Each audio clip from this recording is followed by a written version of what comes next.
नमस्ते बच्चों, कक्षा 7 विषय विज्ञान और लेसन 18वां चल रहा है। अपशिष्ट जल की कहानी और इसके अपने जो 2 भाग हैं वो कर चुके हैं और इसका आगे का जो भाग है वो अपने इस वीडियो में करेंगे।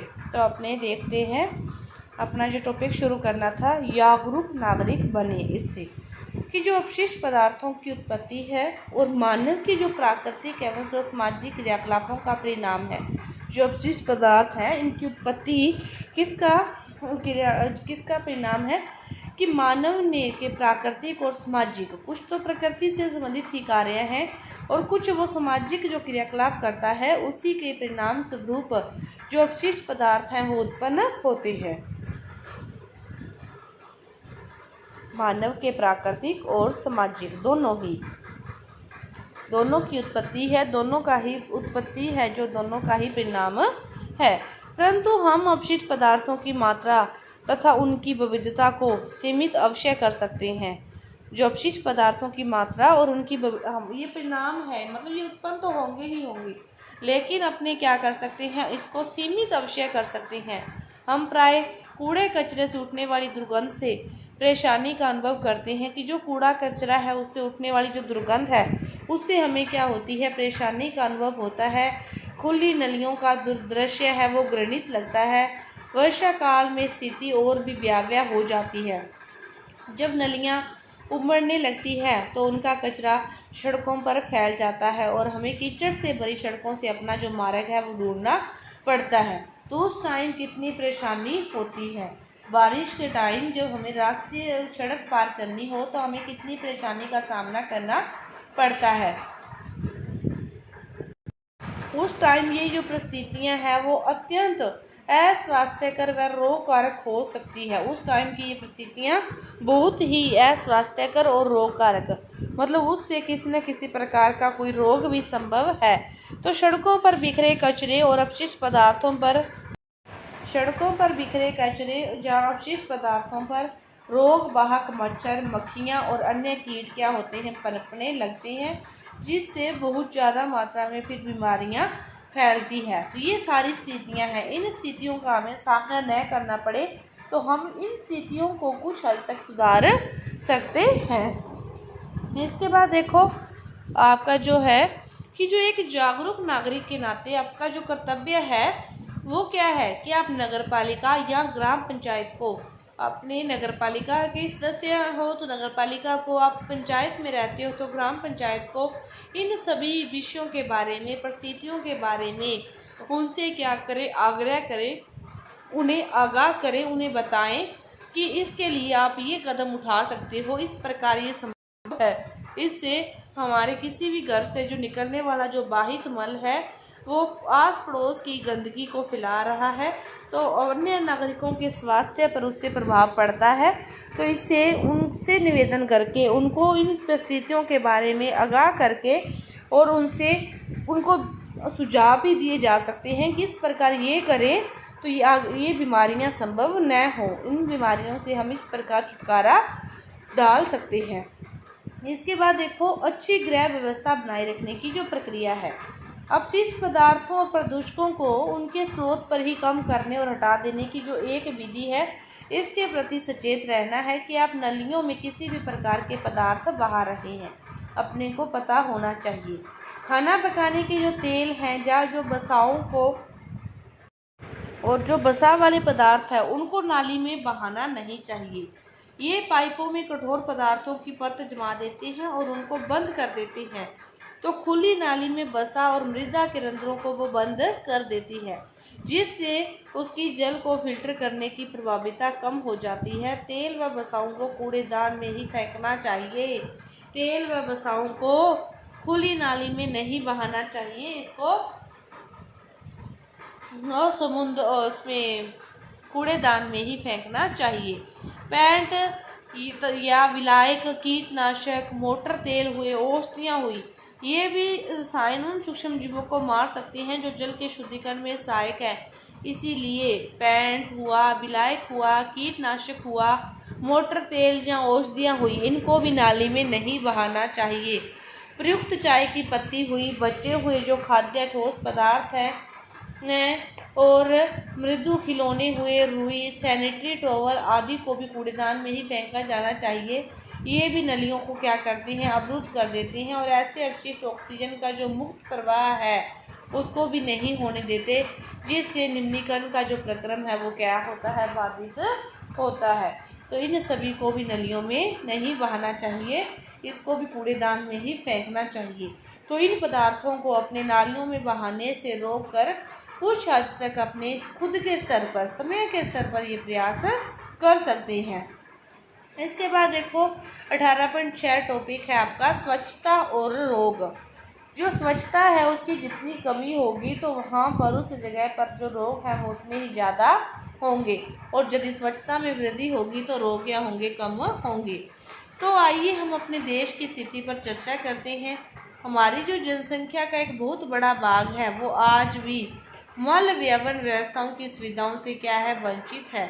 तो ऐसे व्यक्ति मल विसर्जन के लिए कहाँ जाते हैं, खुले स्थानों में, नदी के किनारे, रेल की पटरियों, खेलों और अनेक बार सीधे जो जल स्रोतों में ही क्या करते हैं, मल त्याग देते हैं।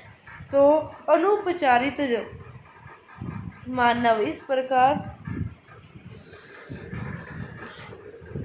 मल स्वास्थ्य संकट का क्या है, एक कारक है, जिससे जल मृदा का प्रदूषक हो सकता है। ये सारे क्या है, फिर जल और मृदा का प्रदूषण है।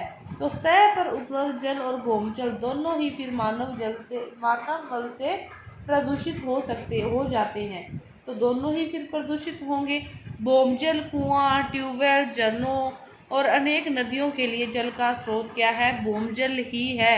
इसके बारे में भी अपने चैप्टर नंबर 16 में पढ़ चुके हैं। तो अतः जो अनुपचारित मानव मल और जल जनित रोगों का जो सबसे सुगम पथ यह बन जाता है। इसमें फिर हैजा, टाइफाइड, पोलियो, मेनिंजाइटिस, हेपेटाइटिस और पैचेस जैसे जो रोग हैं, प्रमुख खतरनाक जो रोग हैं वो इससे संभव है। तो इसीलिए इनको भी हर किसी खुद के स्तर पर, खुद के घर पर ये साधन होना चाहिए शौचालय का, जिससे कि वो खुले स्थानों पर ये कार्य न करें तो रोगों से बचा जा सके। बाहित मल निपटान की जो वैकल्पिक व्यवस्था है, स्वच्छता की स्थिति सुधारने के लिए कम लागत के यथास्थान बाहित मल निपटान तंत्रों को बढ़ावा दिया जा रहा है। इसके लिए कुछ उदाहरण क्या है, सेप्टिक टैंक, रासायनिक शौचालय, कंपोस्टिंग पिट आदि का उपयोग है। तो सेप्टिक टैंक उन स्थानों के लिए उपयुक्त है जहां मल बहन की व्यवस्था नहीं है। जहां पर मल बहन की व्यवस्था नहीं है तो वहां पर ये सेप्टिक टैंक लगाई जा सकती है। जैसे अस्पतालों में, अलग थलग बने भवनों में 4 से 5 घरों के समूह में एक सेप्टिक टैंक लगाया जा सकता है। तो कुछ जो संगठन है, मानव हैं, अपशिष्ट के स्वच्छतापूर्वक निपटान की जो तकनीकी सुविधाएं प्रदान करते हैं, इन शौचालयों में फिर अपमार्जन की आवश्यकता नहीं होती। शौचालयों से मल बंद नलियों से होता हुआ बायोगैस संयंत्र में चला जाता है और उत्पन्न होने वाली बायोगैस का जो उपयोग है वो ऊर्जा के स्रोत के रूप में फिर बाद में किया जाता है। तो यह भी एक बहुत बड़ा महत्वपूर्ण साधन है, जिससे साथ में तो वायु प्रदूषण नहीं होता, जल प्रदूषण भी नहीं होता और साथ में ऊर्जा के स्रोत के रूप में फिर उस बायोगैस का भी उपयोग होता है। इसके बाद ये तो अपने घर की बात होगी, तो सार्वजनिक जो स्थल हैं उन पर भी स्वच्छता रखना सहायक जरूरी है। तो हमारे देश में समय समय पर मेलों का आयोजन भी होता है, फिर वहाँ पर बड़ी संख्या में लोग आते हैं, भाग लेते हैं। तो वो सभी लोग रेलवे स्टेशनों से, बस स्टेशनों से, कोई एयरपोर्ट से आता है, तो इन सभी को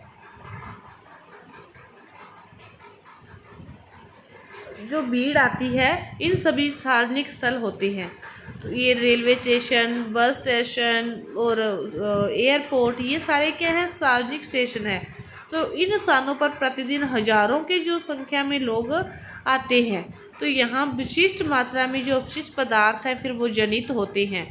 अपशिष्ट पदार्थ तो जनित होंगे ही, यदि यहाँ पर हजारों की संख्या में एक दिन में लोग आते जाते रहते हैं तो उस फिर अपशिष्ट पदार्थों का जो उचित निपटान, सही तरीके से जो निपटान है आवश्यक है, नहीं तो फिर बहुत बड़ी महामारी फैल सकती है।